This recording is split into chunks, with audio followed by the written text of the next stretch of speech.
So everybody, welcome back to the KCMM Studios, where we got another collaboration with some bad cops. This time we're going to do some cops that need to lose that qualified immunity. It's about time we abolish the qualified immunity. We got a couple cases, instances we're going to be playing where cops get away with that qualified immunity by harassing innocent people. Bro, give me my daughter, bro. That's something very important to me, bro. Give me my daughter, bro. Please, bro.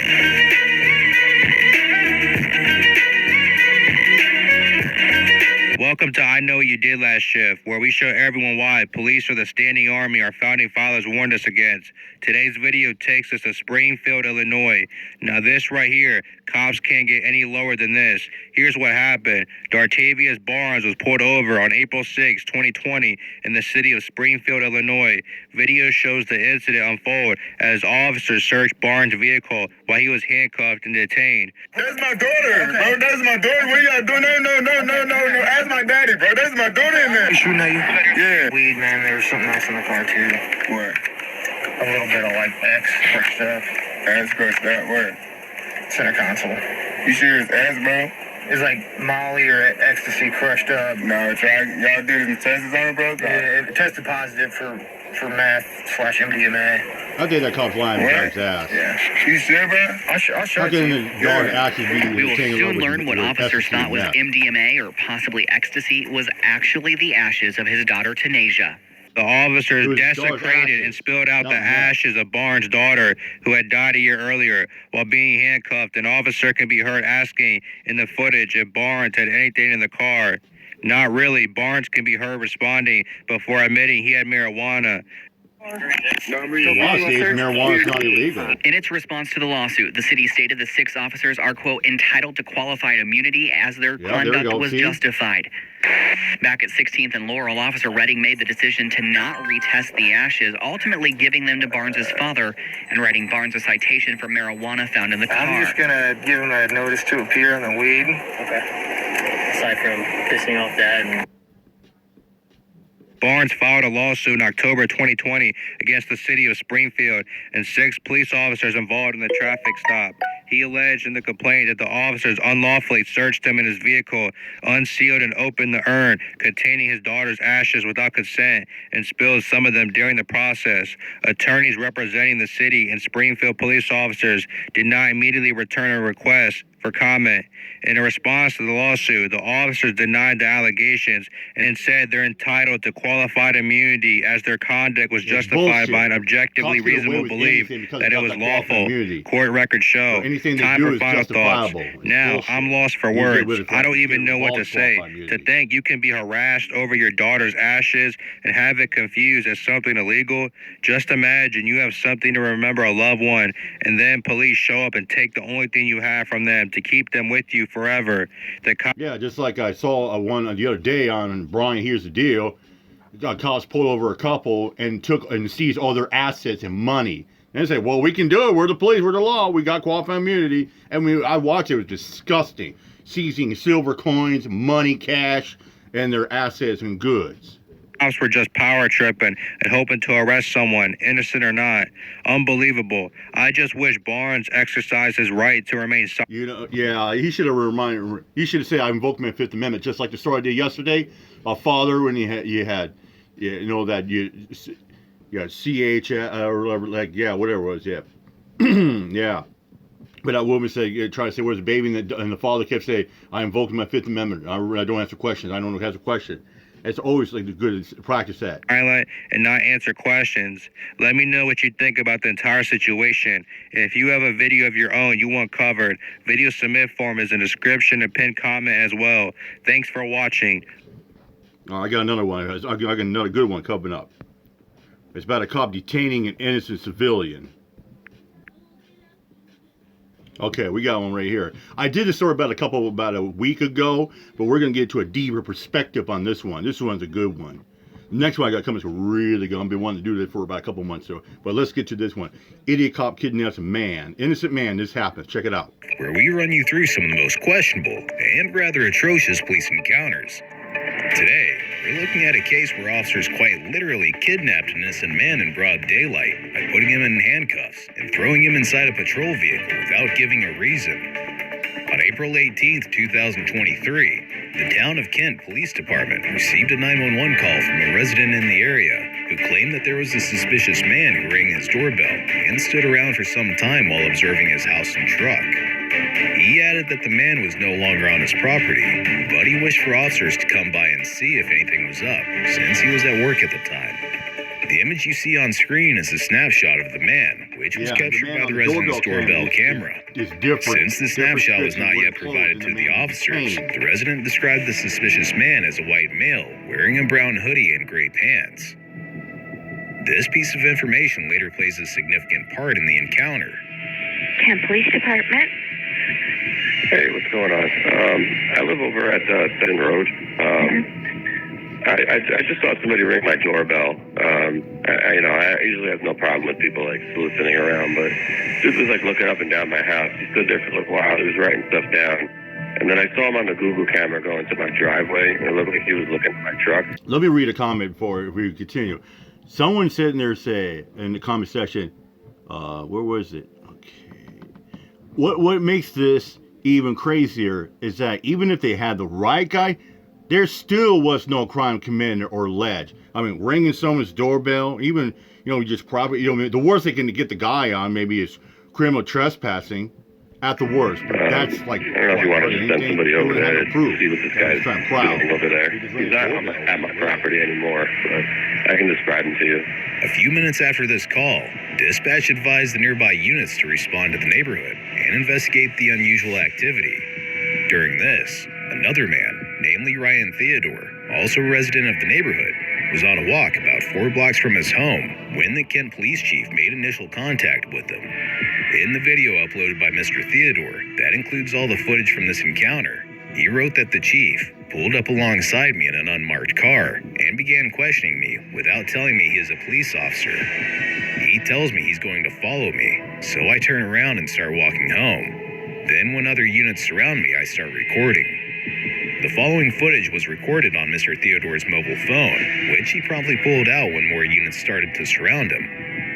In the footage, Officer Gasparini can be seen physically intercepting Mr. Theodore and immediately stating that he was being detained. In response to this, Mr. Theodore rightfully demanded the reasonable, articulable suspicion of a crime that Officer Gasparini may have had against him. Are you detaining me, sir? Yes, I am. Stop. For what crime? What is your reasonable, articulable? Do not touch me, sir.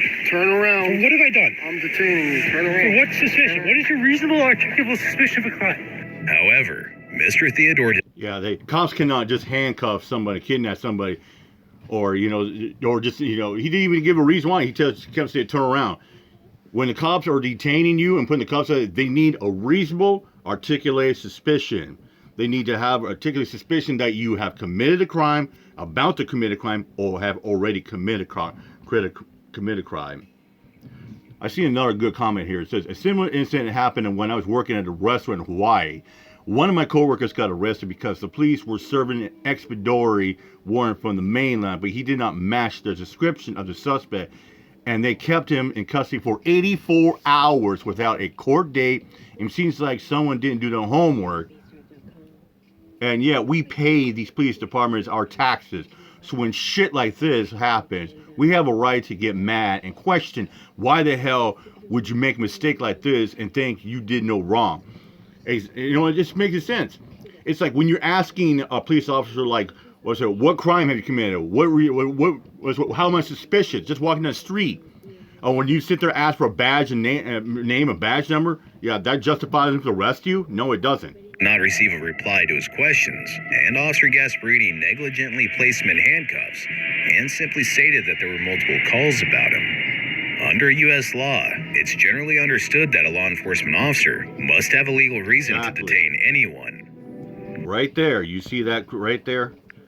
A law enforcement officer must, right there, must have a legal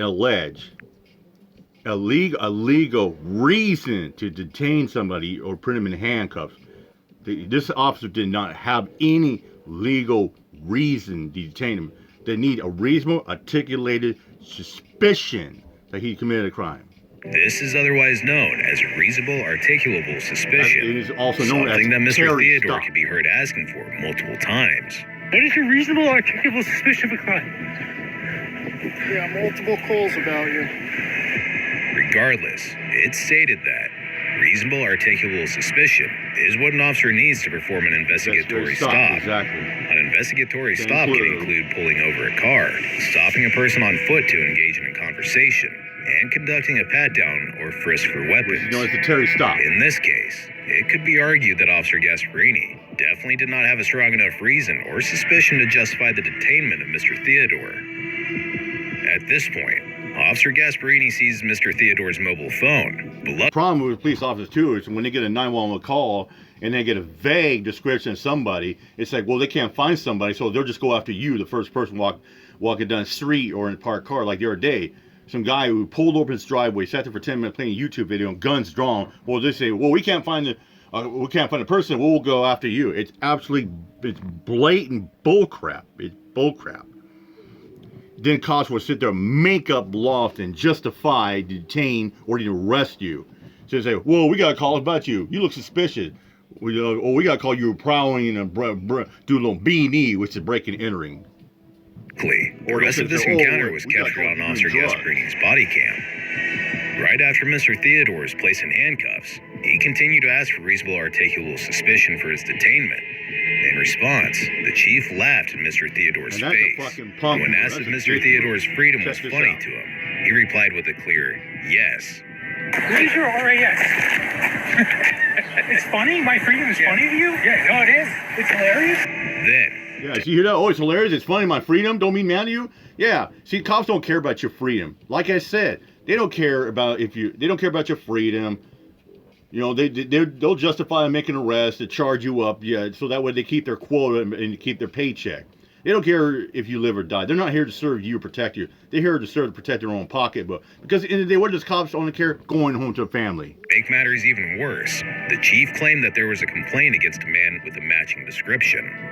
However, the 911 call recording told a different story. Can you describe him to me? Yeah, he's wearing like gray pants. Gray pants. Looks like a tan like Carhartt type hoodie. There is no way the officers were mistaken here. They very well knew that the person they were looking for had a completely different description, since Mr. Theodore was wearing a gray hoodie with blue jeans. Not one piece matched the description. Let me stop that. Yeah, you see that? The suspect, tan hoodie, gray pants. What does he have? Gray hoodie, blue jeans. Dumb cops, huh? Note how Officer Gasparini accused Mr. Theodore of looking through people's windows. It's almost as if all the officers on scene blindly believed that they had the right man in custody, which was obviously not the case. As this went on, Mr. Theodore made it clear that he did not want to speak to any of the officers, but just wanted to be told the reason behind his detainment, and simply wanted to be freed so he could go about his day. Subsequently, Mr. Theodore was secured and searched in the back of a patrol vehicle, while being told by Officer Gasparini that he was indeed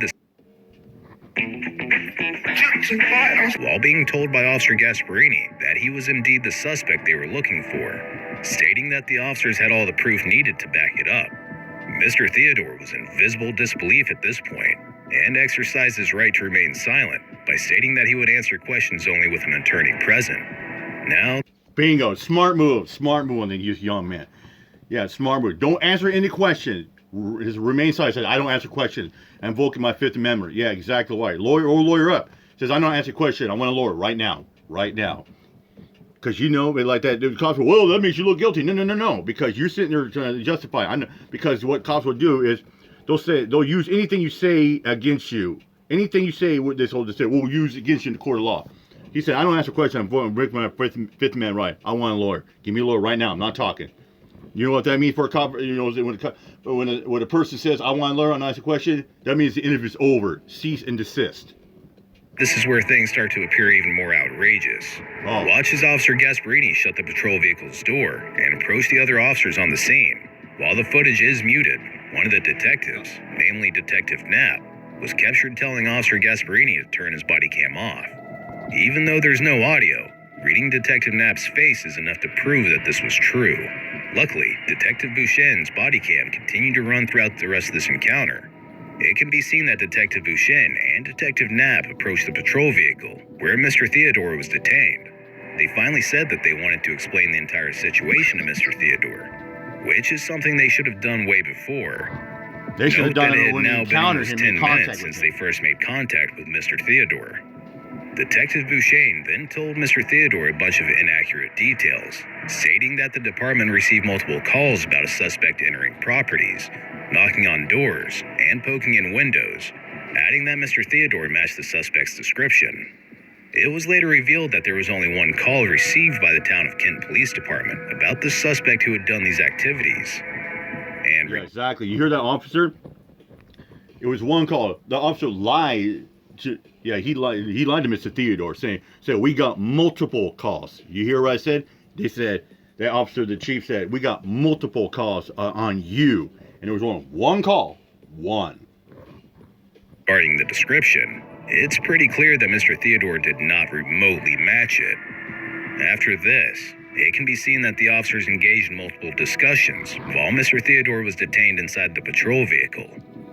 Unfortunately, we will never really know what the officers talked about since the footage is muted.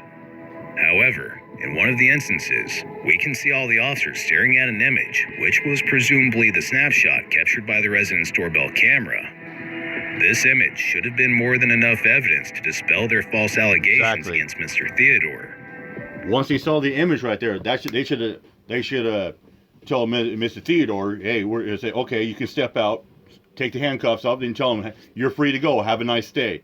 But no, they kept dumbfounding, they kept doubling down on stupidness. But they still continued to conversate with one another for a few more minutes before finally letting Mr. Theodore free.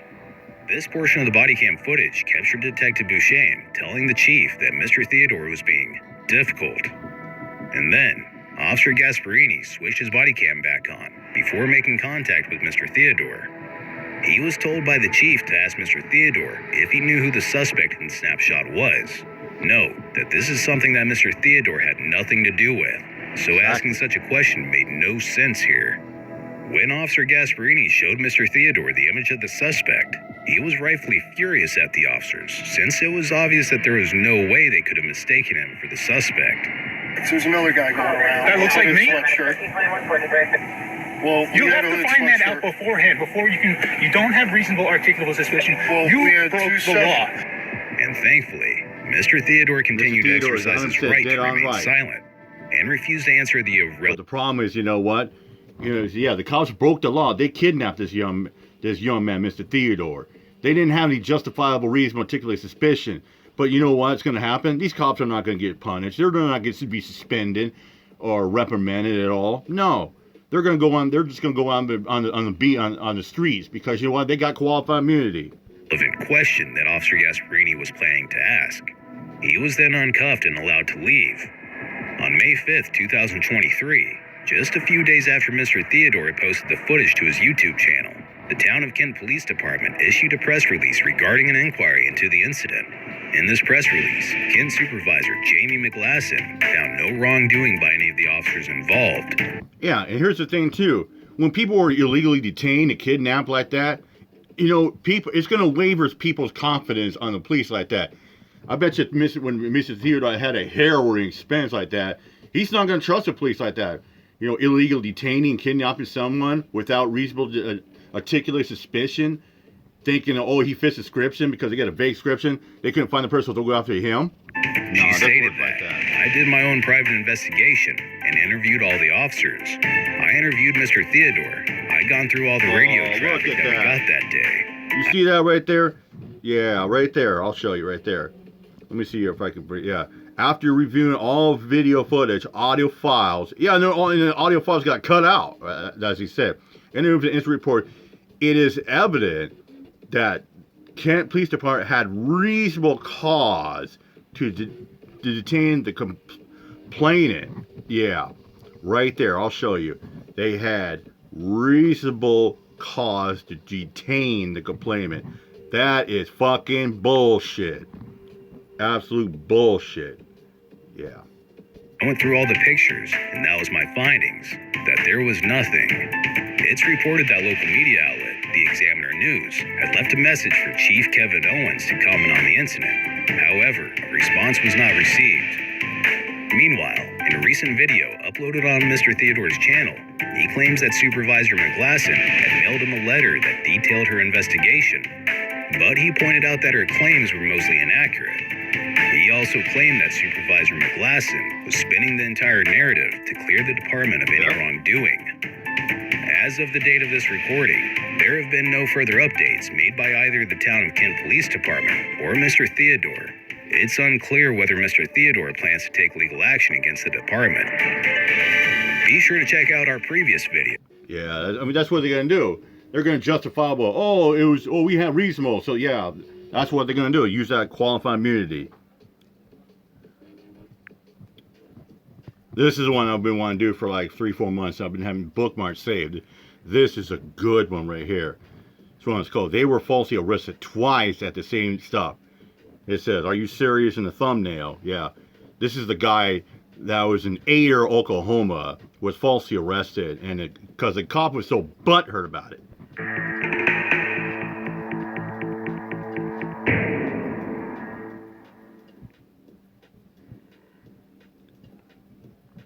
Welcome to Audit the Audit, where we sort out the who and what and the right and wrong of police interactions. This episode covers freedom of speech, false arrests, and qualified immunity. Now, It is here we brought to go. us by KDJ Pro's channel. Be sure to check out the description below and give them the credit that they deserve. On March 3rd, 2021, Missouri resident Mark Everman was riding as a passenger as his wife drove on Highway 69 north of Adair, Oklahoma, when Officer Adolfo Carlos of the Adair Police Department pulled them over for an alleged speeding violation, even though the body camera footage shows that Officer Carlos actually clocked the vehicle's speed as under the 45-mile-per-hour speed limit. After stopping the vehicle, Officer Carlos approached the driver's side window.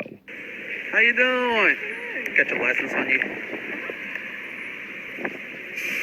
So why did you pull me over? Speeding, ma'am. Oh, I slowed down to 45. No, I got you. I got you at 58 coming in there. No. It was 40. Sir, is a traffic stop with you? Step out for me. Yeah, the guy said, Step he said, that's fucking bullshit. That's all he said. Step out. I'm not gonna ask you again. Step out. 8 to 1.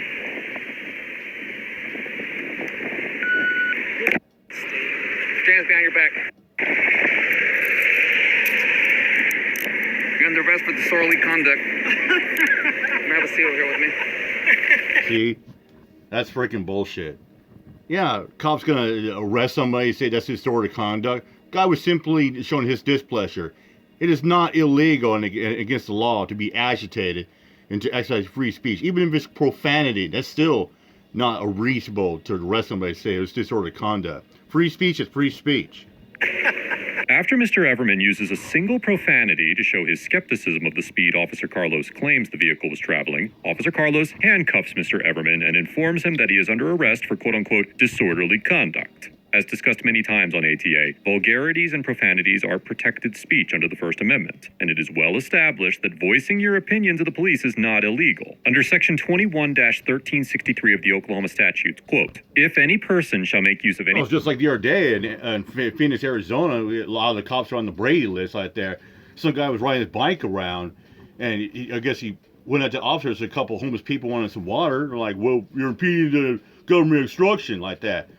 And the guy called the cop a dumbass, and guess what happened? The guy got arrested. You can't arrest somebody over nonsense of freedom of speech. Profane, violent, abusive, or insulting language toward or about another person, in the presence or hearing which language in its common acceptance is calculated to arouse to anger the person about or to whom it is spoken or addressed, or to cause a breach of the peace or an assault. Every such person shall be deemed guilty of a breach of the peace. However, as the Supreme Court held in the infamous 1971 case of Cohen versus California, quote, the state may not, consistently with the First and 14th Amendments, make the simple public display of this single four-letter expletive a criminal offense. And as the Supreme Court explained in the 1987 case of Houston versus Hill, quote, the First Amendment protects a significant amount of verbal criticism and challenge directed at police officers, including obscenities. The court also referred to its decision in the 1949 case of Term and Yellow versus Chicago, which stated that, quote, speech is often provocative and challenging, but it is nevertheless protected against censorship or punishment, unless shown likely to produce a clear and present danger of a serious substantive evil that rises far... Yeah, and you know what? Free speech is free speech. I mean, unless there is attempt to engage a fight or for somebody to get attacked, yeah, then that could be a justifiable to detain, arrest somebody. Like if that guy was to tell us, I'm gonna knock you out, you pig, like that. Yeah, but he just said that's effing bullshit. Are above public inconvenience, That's annoyance, or free speech. unrest. Given the long-established First Amendment protection for using profanity and criticizing the police, it is almost guaranteed that Mr. Everman could not be constitutionally convicted of disorderly conduct for his use of a curse word. Right this way, sir. Oh, you're funny. Have a seat in your car, man. You can record. Then this cop's gonna lie. This cop's gonna lie that the dude that got arrested for disorderly conduct, he's gonna lie that he attacked and threatened that cop, which he didn't. Have a seat in your car. You can record all you want, but have a seat in your car. The way he's acting, I don't feel comfortable leaving him in the vehicle the way he's acting. Have a seat back in the car. The minute I walk up to the first words that come out of your mouth, you...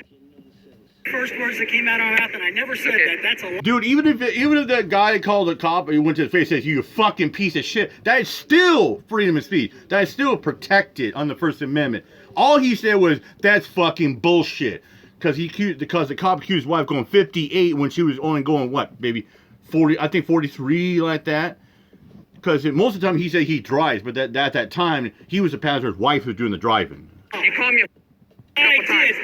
It's all recorded, Not okay? when you first walked up, So you're right, it's recorded. And this is the problem too. Cops will fucking lie and say, "Oh, you call me blah, blah, blah, blah, blah, blah. Oh, you said that like that. You're making threats. You're attacking me like that." Yeah, that's like, dude, nobody was attacking you. Like, this is what the problem when you got these butthurt, fragile cops that get their fifis all hurt. They justify make up bullshit on the fly to justify an arrest, and try to get a conviction on you. Here's the thing. I don't feel comfortable leaving you in your vehicle. I understand. Nobody, listen, let me explain to you. Well, you're going to hear it because I'm telling you. Nobody in their right mind acts like that. I don't know what your deal is. When you're telling a I don't know what your deal is. You lied when you walked Okay, up there and that's said fine. she was doing 58 That's fine. when I know she wasn't. I Okay. said that's a fucking lie. Were you the one driving? I was watching her Were you the speak one because I driving? saw you way before we got there. Were you the one But driving? You know what? I'm done. I'm done talking. Okay, I'm so shutting up. that's why you're in cuffs and sitting back here. Whatever. Well, you should have shut up from the beginning. You wouldn't be where you're at. Wow. Yeah, you hear that? That stupid dumbass cop said, "Oh, you should have shut up. Should have kept your mouth shut." Like, fuck you. You don't tell me what to do. You're not my daddy. You ain't my boss. You don't fucking cook my dinners, wash my clothes, and pay my checks. Go fuck yourself. That's what I would have said. You know what? If I said that to a cop, that's still protected free speech.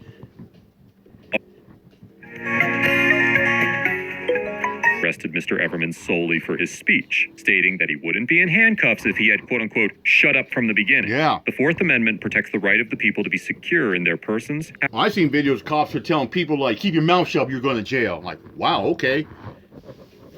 Yeah, it's like that. And somebody, like, I've seen people like, man, I saw a video one time where a cop would tell guys, like, keep your mouth shut, you're going, I'm taking you in, you're going to jail. And the guy was like, I was like, you ain't gonna tell me shut up. You ain't my dad. I said, that's it, you're going down. You're going to jail. Houses, papers, and effects against unreasonable searches and seizures. Because arrests are seizures of persons, if an arrest is not reasonable under the circumstances, it is a violation of the Fourth Amendment. In general, a warrantless arrest is considered reasonable only if the officer has probable cause to believe that the suspect committed a crime in the officer's presence. As Officer Carlos had no evident probable cause to place Mr. Everman under arrest for his protected speech, his arrest almost certainly constituted a Fourth Amendment violation. Section 1983 of Title 42 of the United States Code allows an individual to sue a police officer acting under color of state law for subjecting them, quote, to the deprivation of any rights, privileges, or immunities secured by the Constitution and laws. However, the legal concept of qualified immunity, which makes police officers, quote-unquote, immune to lawsuits for civil rights violations in those circumstances, severely limits the ability of individuals to proceed with a 1983 claim. As the Supreme Court described in the 2018 case of District of Columbia versus Westby, quote, officers are entitled to qualified immunity under Section 1983 unless they violated a federal statutory or constitutional right, and the unlawfulness of their conduct was clearly established at the time of the officer's conduct. This demanding standard protects all but the plainly incompetent or those who knowingly violate the law. Given the long line of Supreme Court cases supporting the argument that Officer Carlos violated Mr. Everman's First and Fourth Amendment rights through a wrongful arrest, if Mr. Everman pursues a 1983 claim against Officer Carlos, there is a strong chance he will not be entitled to qualified immunity. Here's the reason why your husband went in cuffs. Let me explain to you. I don't have to answer that part. Let me explain something to you. When I walk up here and your husband arms up and saying, this guy's a... I don't know there's a gun in here. I don't trust him. There's something wrong with your husband. I don't think he has anger Listen, let me finish. You know, I would tell like any cop, if you sit there saying you don't trust somebody because over words like that, you need a new line profession. If you can't handle the criticism of the public, of the community, that backlash when you're doing bad nefarious things like that, you don't need to be a police officer. You need to go be a fry cook, a Mickey D's, or a secretary, or work at Walmart, be a door I don't know if he has anger problems. This cop should never been a cop. But put yourself in my shoes. That trigger over words. Okay, what are you? Do you need help? Are you sure you're fine?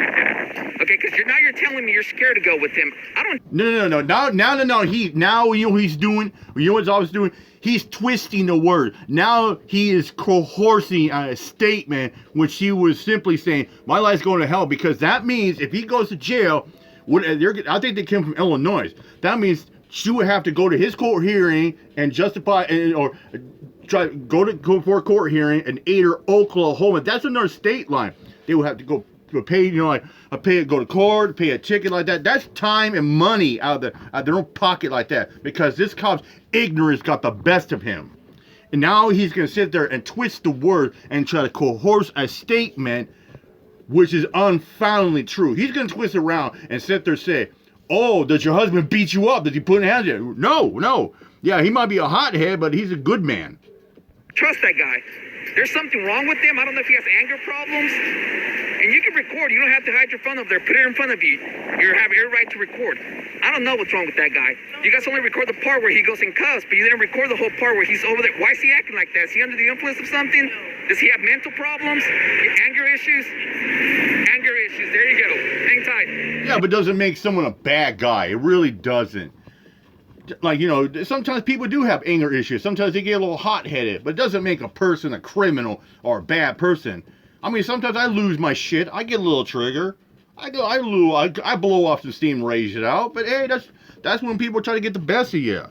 It happens. Mr. Everman's wife tells Officer Carlos that her life is, quote-unquote, going to be hell after the traffic stop. Yeah, because she says her life's going to be hell because the fact, that if the cops, go through the arrest and take him into jail, she's going to have to, when she go back home, she's going to have to go there with her husband, most likely, going to have to go to court, drive 3, 4, 5 hours a minute, go to court, try to beat the charges. It's just tedious. That takes time and money. That takes out your schedule and possibly work day. And while denying that Mr. Everman was under the influence or had mental problems, answered yes when Officer Carlos asked if he had anger issues. While these statements alone would not grant Officer Carlos probable cause to arrest Mr. Everman, a court could find that Officer Carlos was within his rights to detain and investigate Mr. Everman on reasonable suspicion of domestic abuse. In the 2020 case of Kansas versus Glover, the Supreme Court stated that, quote, although a mere hunch does not create reasonable suspicion, the standard depends on the factual and practical considerations of everyday life on which reasonable and prudent men, not legal technicians, act. Courts must permit officers to make common sense judgments and inferences about human behavior. For example, in the 2021 case of Jurasich versus County of San Mateo, the Northern District of California found that an officer had reasonable suspicion to conduct a Terry stop to investigate a potential domestic violence issue, even though no allegations had been made and no violence had been witnessed. Citing angry behavior and the suspect's contention that the driver of the vehicle was cheating on him, the court held that, quote, those objective facts would lead a trained, reasonable officer to be concerned that there was some sort of domestic dispute or activity occurring that may be related to the crime of domestic violence. Under this framework, if Officer Carlos were to testify that Mr. Everman's behavior, combined with his wife's statements, led him to believe there might be abuse occurring, a court could determine that there was reasonable suspicion to investigate. You got any ID on you? So I'm gonna document your name and stuff and send it up. I don't know why your wife's... Is that your wife? Okay. Everything is on body cam too, okay? She's saying she's scared to get back in the car with you after she got a ticket. I don't know if you beat your wife or what kind of... Come here, I'm not done talking to you. Flavia. Hey, Hey. You need to get back in the car. Have a seat back over here. You're Hey. letting this man lie like this? Have a seat back over there. What? He just told me you said you were afraid for Stand me right to get there. back in the car. Stand right there. Come on. You walk over there again, I'm taking you to jail. I think you beat your wife, honestly. I'm going to tell you right now. The way you act, it's on body cam. It's all on body cam. Why would she tell me? I don't know your wife. She didn't say that. You're lying. She said you Stop. have anger problems. You need to stop. Okay. You need It's to all stop. on body cam, You okay? should stop. You got any ID or anything on you? You should stop. No, I don't. I'm gonna I wasn't document this. driving. I don't have any. But you got involved with the traffic stop. You wanted to sit there and get involved. You're involved now. You wanted involved? You're involved now. You got any ID on you? Do you have anger issues? Because you have not lowered your anger this whole Okay. entire time. Do you have any ID on you? I said no. Why are you? Where's your you ID? So, why are you such a high level? I'm concerned for her, honestly. Are ya? I am. Are ya? This is some weird, twisted reasoning you have. You got a serious anger problem, dude. Really worried about you. I don't know what this guy. You're free to go. I don't know what this guy's capable of. I appreciate it, guys. Yeah, you know what I heard was when this guy did an interview. Yeah, right there. Yeah, he said that when I said, "Well, do you beat your wife up? Do you beat your kids?" He said the officer's lights just started glowing, like he wanted to put hands. He wanted to go rogue on this guy, but yeah, he didn't like that because well, guess I bet 10 to 1. He was like, "I wish this cop would go rogue on because I'll get him fired. He loses his qualified immunity. I'll sue the department." Yeah. This is going to get really good. This is going to get very, very interesting. Check this out. You guys be safe, honestly, because you are why cops get hurt. Come here. Hey, no, come here. Hey, no, doesn't. Hey, stay where You know what he said? He said, "I hope you be safe." You know, he said, "You know what? It's cops like you are the reason why cops get shot because you get unhinged, trigger-happy cops that make up shit and fly, pulling guns at innocent people, killing people like that." He said cops like you because he know who he's talking about. This cop was unhinged. He got unhinged like he knew what he was talking about. That was not a threat, and this cop's gonna say it's a threat with a felony. Check this out. man. Hey, do not leave. Hey, you're not free to leave. You just threatened me. Step out of the vehicle. He did Get out not of the threaten car. him. Get out of the car. See, now this cop's gonna justify. He doesn't need to be a cop. This cop needs to be fired. He said that this guy simply said, he said, I hope you stay safe out there. You are the reason why cops get shot and hurt every day. That is not a threat. Not at all. What he meant was, because a hothead, unhinged, unstable, bigot cops like that are why people lose their mind and want to kill cops. That's why. I did not threaten. You just told me. Get out. You just told me that you hope I don't get hurt and I'm gonna put your hands on your back. Be safe. Now you caught a felony. You wanna play that Whoa! game? Mr. Everman tells the Wow. officers. Now the cop said, now you just caught a felony. Wow. Even if he did threaten, even if he didn't threaten a cop, that is not a felony. That is a misdemeanor. Check this out. You're going to hear. To be safe, and states that Officer Carlos's conduct is, quote, why cops get hurt. He then immediately walks back to the vehicle and gets inside. Officer Carlos demands that Mr. Everman step out of the car and handcuffs him, claiming that he threatened him and committed a felony, as we've discussed in previous episodes of ATA. While the First Amendment does allow states to criminalize, quote unquote, true threats, it is difficult to believe that any court would find that Mr. Everman's statement was a serious threat, particularly given the fact that he immediately returned to his car to leave. Even if Mr. Everman's statement did constitute an illegal threat, it is unclear what felony offense Officer Carlos believed that Mr. Everman had committed. While Section 21-1378 of the Oklahoma statute states the quote, any person who shall threaten to perform an act of violence involving or intended to involve serious bodily harm or death of another person shall be guilty of a misdemeanor. Because Mr. Everman did not threaten Yeah, right there. Let me roll that back a little bit. Okay. Court would find that Mr. Everman's statement was a serious threat, particularly given the fact that he immediately returned to his car to leave. Even if Mr. Everman's statement did constitute an illegal threat, it is unclear what felony offense Officer Carlos believed that Mr. Everman had committed. While Section 21-1378 of the Oklahoma statute states the quote, any person who shall threaten... Yeah, let me see here. Right there. Okay, any person who shall threaten to perform an act of violence involving or intending to involve serious bodily harm or death of another person shall be guilty of a misdemeanor. You see that? Let me show you right there. Guilty of a misdemeanor. And that cop handcuffed him and I say, you're under arrest. You just committed a felony. Even if you threaten somebody, that's a misdemeanor, not a felony. All right. Back to the video. To perform an act of violence involving or intended to involve serious bodily harm or death of another person shall be guilty of a misdemeanor. Because Mr. Everman did not threaten any act of violence, this misdemeanor offense wouldn't apply to this situation. Additionally, Section 21-649 makes knowingly committing an assault upon the person of a police officer a misdemeanor offense. And Section 21-641 defines an assault as, quote, any willful and unlawful attempt or offer with force or violence to do a corporal hurt to another. However, Mr. Everman's statement wouldn't be considered a violation of this statute because, as the 10th Circuit Court of Appeals summarized in the 2016 case of United States v. Mitchell, quote, under Oklahoma law, the offense of assault may be characterized by either an attempted battery or a threatened imminent battery, i.e. an offer, with an overt act beyond mere words. Mr. Everman's quote-unquote mere words were not illegal under either of these misdemeanor statutes and certainly did not rise to the level of a felony criminal offense. To learn more about when he sat there said, I say, I hope you stay safe out there. Say, you are the reason why cops get hurt. That is not a malicious threat. Now, Bench will probably say otherwise. Oh, you guys did. He should go in jail for billing. Blah, blah, blah, blah. No. He said what he was sitting there staying implying. Well, yeah, cops, he said, cops, arrogant cops, why people get unhappy as well like that. And there are people out there that do wish, unharm or even death on, bad cops. Not all cops. Not all cops, bad cops. And especially you get blowhard cops that get their fees and their feelings all hurt, then they have to justify making an arrest because he was sitting there saying, I don't trust him. Like, well, if you don't trust the community, you don't need to be a police officer. Threats in the First Amendment, check out the episode of ATA linked in the description. He went from he has anger issues to twisted around. I have a weapon. Hey, got her. He's got a weapon. You literally just told me I'm the reason cops get hurt, and you hope nothing happens to me out here while you're carrying a gun on you. Seriously? Have a seat in there. You ever sit and thought about the threats you made? I did not threaten you, sir. You just literally said. I said, you're the reason. You're safe. I hope you're safe. You got a grin. You are acting outrageous. And you said you're the reason cops get hurt out here. To 100% level for no reason. You're getting cited for $795. All your information's on this ticket.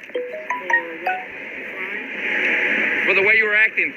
Your concealed carry, I'm probably gonna. Now, if I remember right, this guy did get his gun taken away as well. But I think he's still finding that, that he wasn't. I don't think he was charged with that, but he got a ticket citation for the gun. I believe at the time he did the interview, he was fighting that. Keep it and send to the state of Missouri and get it revoked from you for the threats you made while we're in the traffic stop. No, they can't really do that. Try to go to Missouri from Oklahoma, try to get his gun's license confiscated. The officers inform Mr. Everman that his firearm is being seized as evidence and that they will have Missouri revoke his concealed carry permit for the quote-unquote threats he made. Under Section 21-1290.26 of the Oklahoma statutes, an individual who is in possession of a firearm authorized for concealed or unsealed carry by another state must disclose that fact upon coming in contact with any Oklahoma peace officer. In general, officers can seize a firearm if they have a reasonable suspicion that it has been used in the course of a crime, and this appears to be the basis for the seizure in this situation. Because Mr. Everman had the firearm on his person when he made the alleged threat, the officers argue that it is evidence, potentially, for a charge involving a threat with a deadly weapon. However, as Mr. Everman doesn't appear to have violated any laws, aside from failing to immediately disclose his weapon to the officers, it is likely a court would find that the seizure of the firearm was not warranted. The officer, some people argue when he supposedly made that statement like that, they probably, people would sit there and say, oh, he probably would have pulled that gun up and shot. No way. That guy's a hard-working man. He was just making a statement like that, and that guy had a license, so he had a license to conceal carry.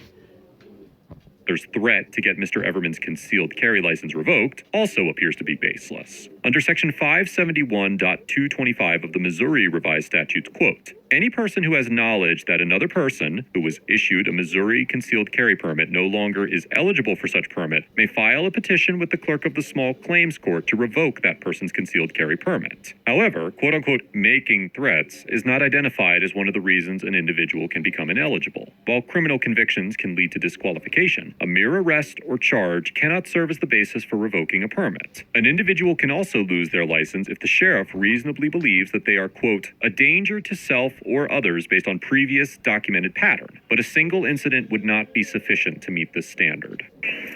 Evidence of The threats you made, that's why you received a citation, why you went in cuffed the whole time you had. a business card. After providing a citation and a court date, the officers allow Mr. Everman and his wife to leave. According to a follow-up interview Mr. Everman posted on his YouTube channel, he called a defense attorney 5 minutes after this interaction concluded and fully intends to pursue legal action. Mr. Everman also stated that he called the chief of the Adair Police Department, but his concerns were not taken seriously because of the alleged threats involved in the incident. Several YouTube channels have shared Mr. Everman's story, and within hours of the video being shared by the lackluster YouTube channel, the Adair Police Department's Facebook page and phone number were down. According to Mr. Everman, the prosecutor has dropped all charges against him and returned his property after 2.5 months. Overall, Officer Carlos gets an F for blatantly violating Mr. Everman's constitutional rights, displaying a fundamental misunderstanding of the First and Fourth Amendments, and for maintaining a hostile and accusatory demeanor throughout the interaction. Officer Carlos's conduct speaks for itself to a large degree, and it goes without saying that his behavior should be investigated at the very least. Not only did the officer display a reckless disregard for Mr. Everman's civil liberties, but it appears that he also initiated the traffic stop based on a lie, although it could be argued that Officer Carlos had the legal authority to investigate Mr. Everman for a possible domestic abuse charge. It is clear from the video that the officer was maliciously accusing Mr. Everman of anything he could in an effort to justify his detention. This stop is wrought with misconduct from beginning to end, and I firmly believe that Mr. Everman has a strong federal case on his hands. Officer Carlos's behavior is a prime example of the type of conduct that contributes to the erosion of public trust in law enforcement, and it'll be interesting to see if the city of Adair holds him accountable for his actions. Mr. Everman gets an A-, because although he failed to inform the officers that he was armed and could have invoked his right to remain silent more effectively, he exercised his civil rights without physical resistance, peacefully complied with the orders of the officer, and followed up this encounter with the proper legal action. Whether or not Mr. Everman's statements were offensive or unprofessional, they were protected under the First Amendment. And Mr. Everman is not held to the same standard of professional courtesy as a trained and experienced member of law enforcement. It is well established that citizens have a right to verbally challenge the legitimacy of the stop. And Mr. Everman was well within his rights to express his dissent of Officer Carlos's claims. While Mr. Everman did make some minor mistakes during the stop, he maintained an excellent balance of complying with the officer's orders and exercising his constitutional rights. As mentioned before, Mr. Everman plans to take legal action against the officers involved in this encounter. And if you're interested in contributing to his legal fees, you can find a link to his GoFundMe page in the description below. You can also find a link to Mr. Everman's YouTube channel, so be sure to give him your support and let him know that ATA sent you. Let us know if there is an interaction or legal topic you would.